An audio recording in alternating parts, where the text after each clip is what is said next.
The phone call came on a Tuesday morning in early October. I was in my office reviewing quarterly statements from my investment accounts when my estate attorney's name appeared on the caller ID. Stephen Morrison. We'd worked together for 18 years. He never called unless something required immediate attention. "Thomas, I need you to come to my office today." Stephen's voice carried an urgency I'd never heard before. "It's about Elizabeth's safe deposit box, the one we just discovered." My hand tightened on the phone. Elizabeth had been gone for 4 years. Ovarian cancer. 7 months from diagnosis to the end. "What safe deposit box?" "I found a key among her files while reviewing your estate documents." "She never mentioned it to you?" "No, never." "Can you be here at 3? Please come alone, Thomas. What I need to show you, it's something you should see privately first." I agreed and hung up. Through my office window, I could see the Massachusetts countryside turning autumn colors. The mansion Elizabeth and I had built together sat on 7 acres in Suffolk County. 38 years of marriage, 28 years running my dental practice. We'd built something solid, something lasting. Or so I thought. At 3, I sat across from Stephen in his downtown office. He placed a small envelope on his desk between us. Elizabeth's handwriting on the front. My name. Nothing else. "The safe deposit box was at a branch she used before you moved to this house," Stephen said quietly. "The bank only contacted me last month during a system update. They'd kept charging the annual fee to an old account." He slid the envelope toward me. Inside was a single sheet of Elizabeth's stationery, her handwriting unmistakable, dated 2 weeks before she died. "My dearest Thomas," it began. "If you're reading this, I'm gone. I need to tell you something I was too weak to say when I was alive. I overheard Christopher and Jason at the hospital 3 months ago. They thought I was asleep, but the pain medication hadn't kicked in yet. They were in the hallway outside my room. My throat constricted as I read her words. Christopher said, "How much longer do you think she has?" Jason answered, 3 months, maybe 4. Then we can work on Dad." Thomas, they were planning. They have been planning since I got sick. Christopher wants you to invest in his startup. It's fake. I had a friend check. There's no real company, just a website.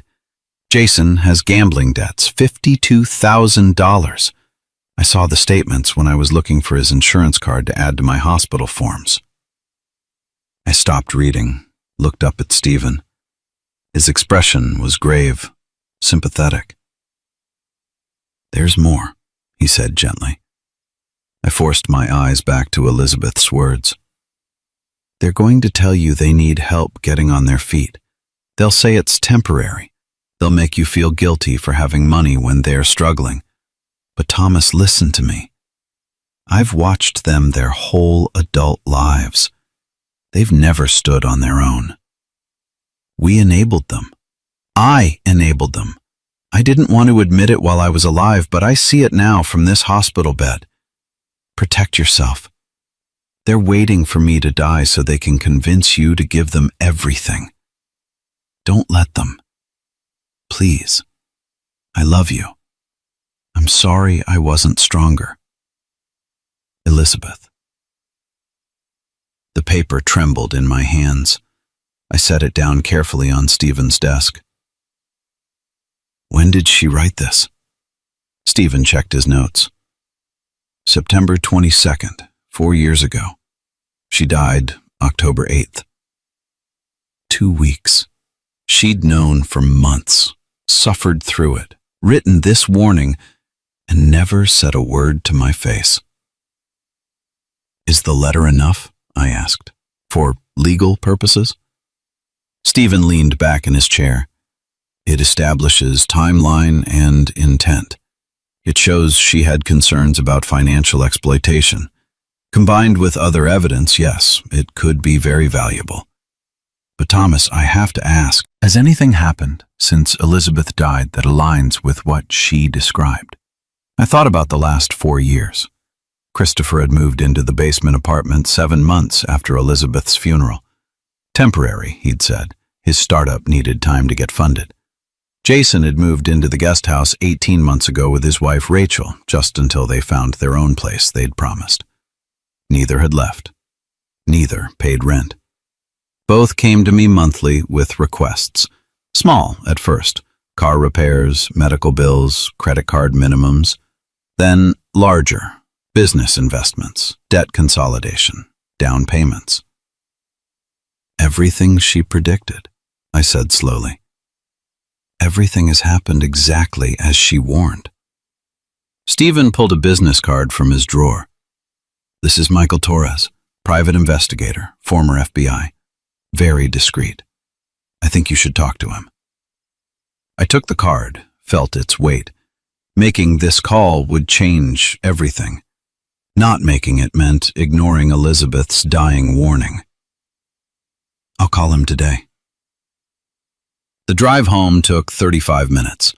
I spent them replaying memories through a new lens. Christopher visiting Elizabeth in the hospital, always asking about the will, about my investments, about my plans. Jason whispering to Rachel in the corner during Elizabeth's final days.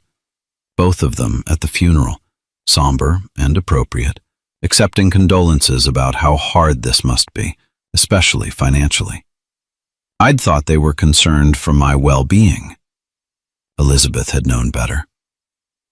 The mansion looked the same as always when I pulled into the circular driveway. Same elegant colonial exterior, same perfectly maintained grounds. But I saw it differently now. The basement apartment where Christopher lived with his girlfriend, Ashley. The guest house where Jason and Rachel had made themselves permanent residents. My home had become their free housing for years. Inside, I could hear voices from the great room, laughter, the television. I walked past without stopping, went straight to my office, closed the door, and locked it with an audible click. Michael Torres answered on the second ring. 4 days later, I met Michael at a coffee shop 18 miles from my house, professional distance. He was early 50s, silver hair, sharp eyes that missed nothing. I've done preliminary research, he said, sliding a folder across the table. Your son's digital footprint tells an interesting story. He opened the folder. Inside were printouts, screenshots, bank records obtained through legal channels I didn't question. Christopher's startup, Innovation Tech Solutions. The website looks impressive. LinkedIn profile claims 15 employees, but there's no business registration in Massachusetts. No tax filings, no LLC paperwork anywhere. The address listed is a mailbox store. The phone number goes to a Google Voice account. So it's completely fake? Completely. The website was built using a template, cost maybe $300. He's been showing this to potential investors, including you. He's mentioned it several times, asked for $45,000 to bring on a developer. Michael turned to the next page. Jason, your younger son. This is more concerning. He has gambling accounts with 4 online poker sites. Total debt across all 4, $52,368. Exactly what Elizabeth had discovered. She'd known. She documented it. There's more, Michael said. I've been monitoring their communications. With your permission, I'd like to install discreet surveillance in your home. Audio only, no video, focused on common areas.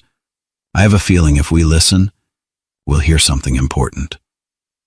I thought about Elizabeth's letter, about 4 years of being used, about my own house becoming a staging ground for financial exploitation. Do it. The devices, actually just sophisticated audio recording equipment, were installed while Christopher and Jason were out. Michael's team worked fast, professional, invisible. Smoke detectors, clock radios, picture frames. 8 devices total throughout the house, all feeding to an encrypted cloud server only Michael and I could access. For 6 days, nothing remarkable. Normal conversation, television, music. Then on the 7th evening, I was in my office reviewing the day's recordings when I heard Christopher's voice from the great room.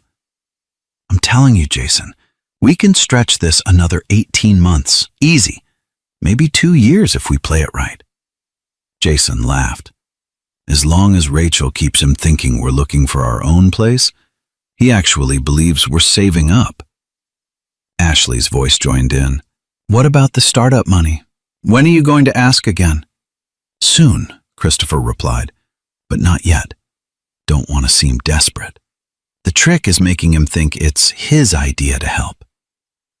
I sat frozen, headphones on, recording their conversation. My sons, in my house, planning how to continue manipulating me. "The thing is," Jason said, voice lower now, "once he's gone, the estate splits between us anyway. But if we can get him to invest now, that's extra. 45,000 for Christopher's fake business, another 40 for my supposed debt consolidation. That's 85,000 on top of the inheritance." Christopher's voice. "Mom's life insurance already came through, we got that. But the big money is the house and the retirement accounts. 2.7 million total. We just need to keep playing the supportive sons for another few years." "What if he remarries?" Ashley asked. "He won't," Rachel said confidently. "Still too devoted to Elizabeth's memory. That works in our favor. No new wife means no one else influencing the will." I removed the headphones, sat in silence. My office felt smaller somehow. Through the window, autumn leaves were falling. Elizabeth had been dead for 4 years. Our sons had been planning this since before she died. The next morning I called Stephen Morrison. "I have everything I need," I said. "Audio recordings, financial evidence, Elizabeth's letter. I want to create an irrevocable trust, and I want to begin eviction proceedings for both residences." Stephen was quiet for a moment. "Thomas, you understand what this means. Your relationship with your sons will be permanently damaged. They damaged it themselves. I'm just acknowledging reality. Irrevocable trust creation typically takes 4 weeks. I can fast track to 3.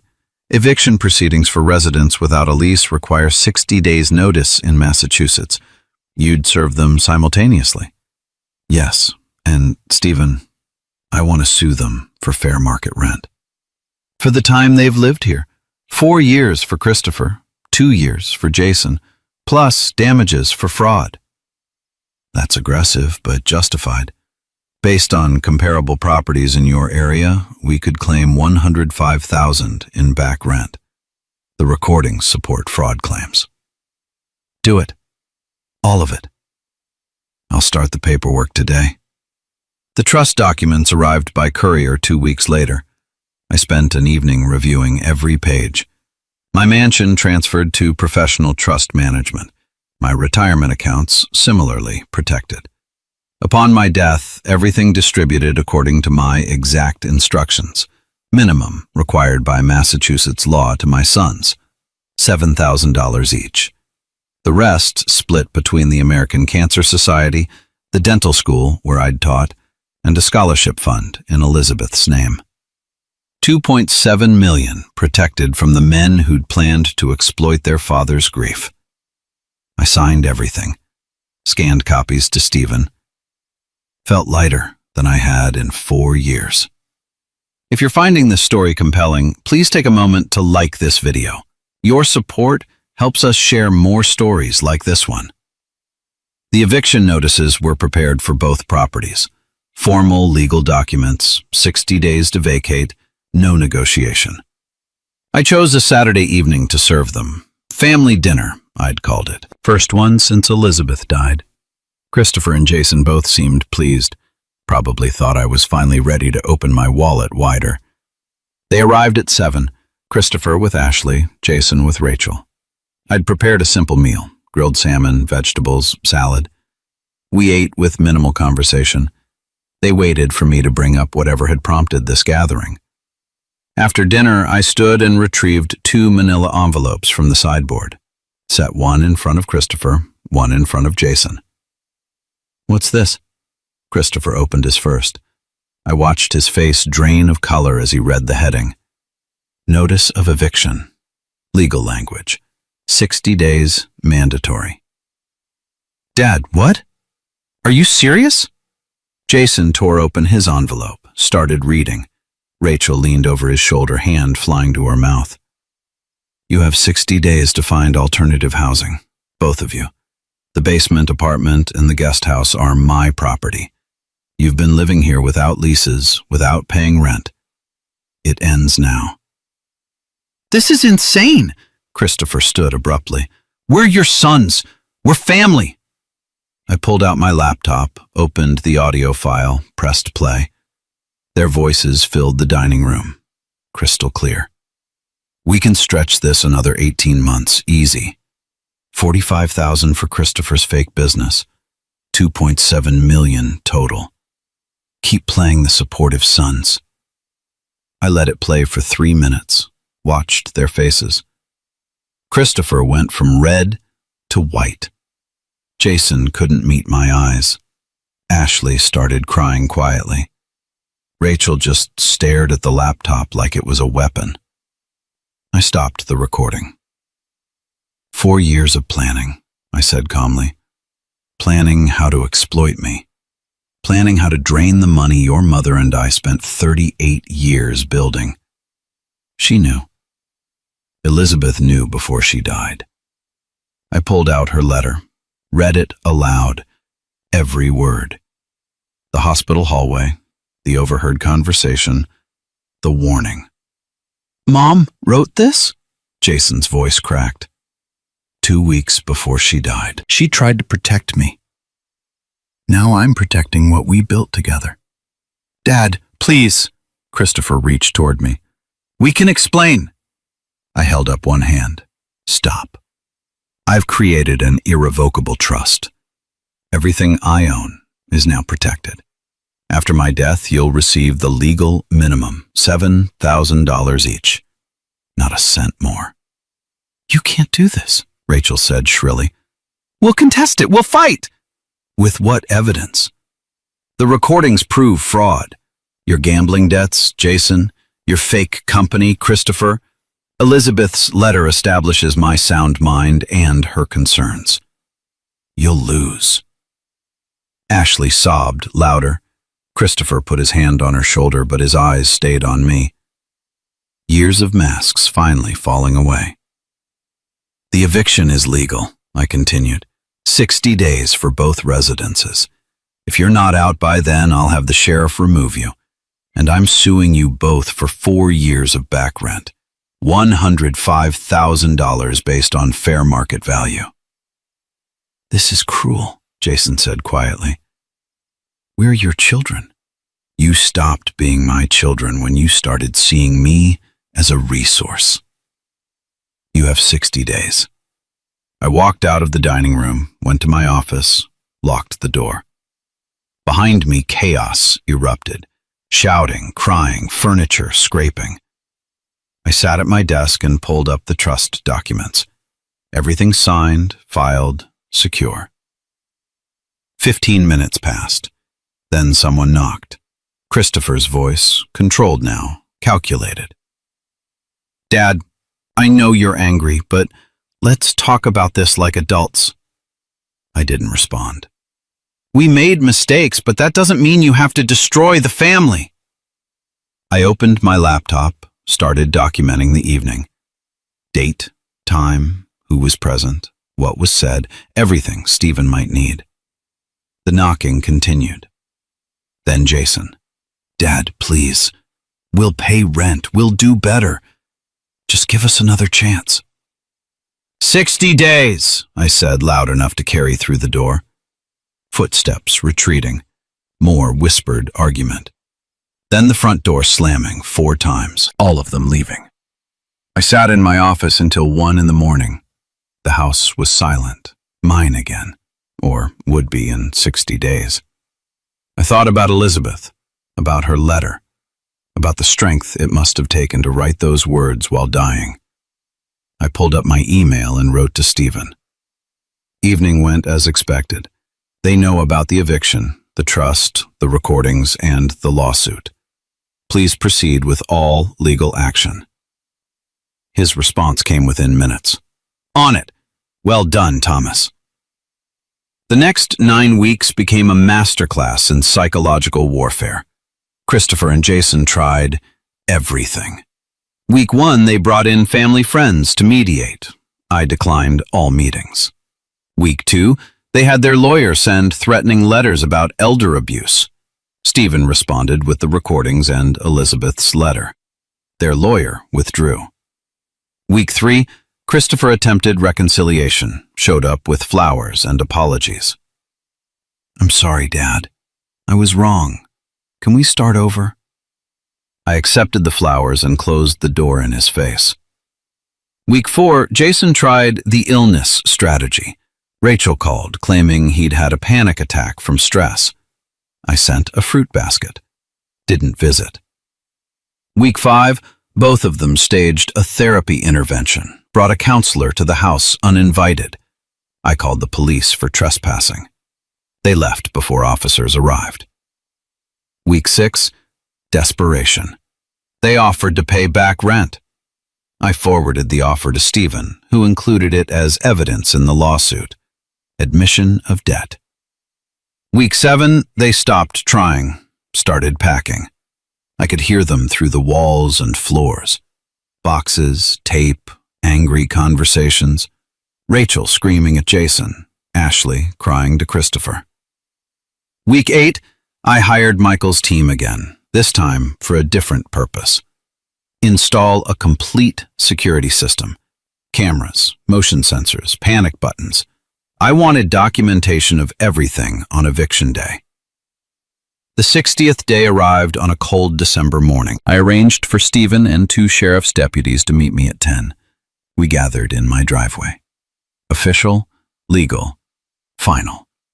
Deputy Martinez knocked on the basement apartment door. Christopher answered in sweatpants and a wrinkled shirt. Behind him, the apartment looked ransacked, half-packed boxes everywhere.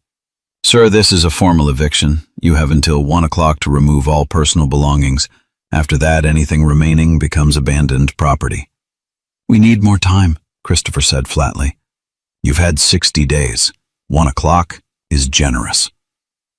At the guest house, Jason opened the door before Martinez could knock, resignation on his face. Rachel stood behind him, arms crossed, defiant. I know, Jason said. We're leaving. By 1 o'clock, Martinez repeated. I watched from my office window as they loaded a moving truck. Slow, deliberate movements. Christopher made multiple trips. Jason argued with Rachel over what to take. Ashley sat in their car, not helping. At 12:45, Christopher knocked on my door one final time.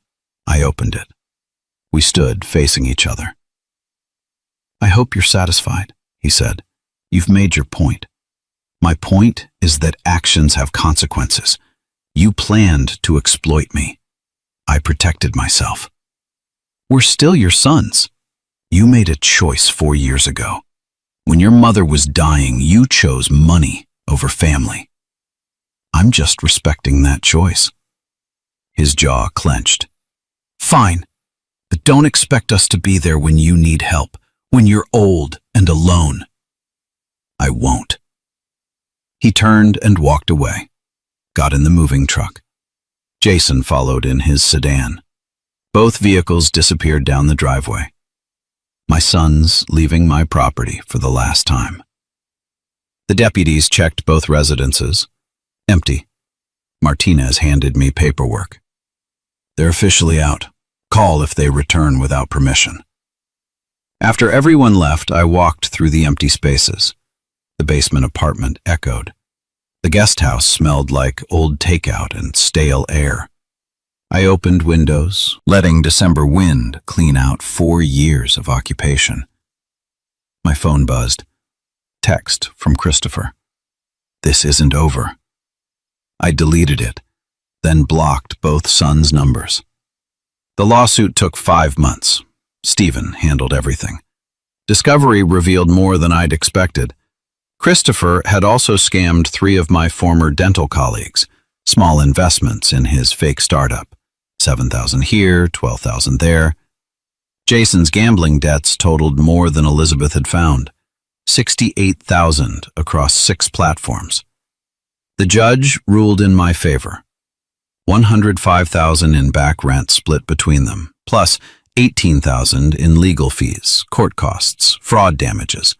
Total judgment, $147,000. Neither had the money. The court ordered wage garnishment, 25% of anything either earned for the next decade. They declared bankruptcy within weeks, but the judgment survived. I took no pleasure in their financial destruction, only relief that Elizabeth's warning had been heeded. Spring came to Massachusetts. The mansion felt larger with just me in it. I started traveling, places Elizabeth and I had planned to visit but never made time for. Ireland in March, Italy in April. Each trip I'd take a photo and write her a letter I'd never send. Dear Elizabeth, saw the cathedral you wanted to visit. You were right. It was beautiful. Thank you for warning me. Thank you for being strong enough to write that letter. I volunteered at the cancer center where she'd spent her final weeks, helped families navigate insurance paperwork, sat with patients during treatments. Simple work, meaningful work. Every Monday and Wednesday morning. I sold the mansion in June, too large for one person, too many memories of sons who'd betrayed everything it represented. Bought a smaller place, 4 bedrooms, 3 acres, everything I needed. Before we continue, if you haven't already, please consider subscribing to our channel. We share powerful stories every week that you won't want to miss. The estate trust remained intact. Cancer research, scholarships in Elizabeth's name, funding dental students who couldn't afford tuition. Legacy building instead of legacy protecting. On what would have been our 42nd anniversary, I visited Elizabeth's grave, brought her favorite flowers, sat on the bench beside her headstone. You were right about everything, I said aloud. They were planning it. They were waiting for you to die. But I stopped them. I protected what we built. I'm okay now. Finally, okay. The cemetery was quiet, just birds and wind through trees. I pulled out her letter, now laminated and carried in my wallet. Read it one more time. Her handwriting, her words, her final act of love. Thank you for being stronger than me, I whispered. Thank you for the warning. Driving home, I passed a coffee shop. On impulse, I pulled in, ordered her drink. Caramel macchiato with extra foam. Sat by the window watching people pass. An older couple walked by holding hands. Young family with a stroller. Businesswoman on her phone. Normal people living normal lives. Mine wasn't normal anymore, but it was mine. Protected, honest, free from the exploitation my sons had planned. That evening, my new lawyer called. Different firm, fresh start. Mr. Henderson, the cancer scholarship applications are in. We have 53 applicants. The review committee wants your input on the finalists. Send them over. I'd be honored. After we hung up, I opened my laptop. 53 students who needed help pursuing careers in healthcare.